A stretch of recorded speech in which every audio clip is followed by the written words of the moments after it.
तर बांगलादेशातील संपूर्ण स्थितीवर आमची नजर असल्याचं सरकारचं म्हणणं आहे। परराष्ट्र मंत्र्यांनी बैठकीत बांगलादेशी सद्यस्थिती सांगितली। बांगलादेशबाबत लॉंग टर्म स्ट्रॅटेजी असायला हवी असं राहुल गांधींनी म्हटलंय। परकीय शक्तींचा यात हात आहे का असा सवाल राहुल गांधींनी सर्वपक्षीय बैठकीत केला। सीमेवर तणावाची परिस्थिती असली तरी चिंतेचं कारण नाही असं एस जयशंकर यांनी सांगितलंय। बांगलादेशातील संपूर्ण परिस्थितीची माहिती सर्व पक्षीय बैठकीत देण्यात आली।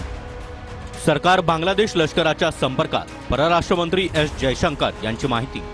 बांगलादेशाबाबत लॉंग टर्म स्ट्रॅटेजी असायला हवी राहुल गांधींचं मत।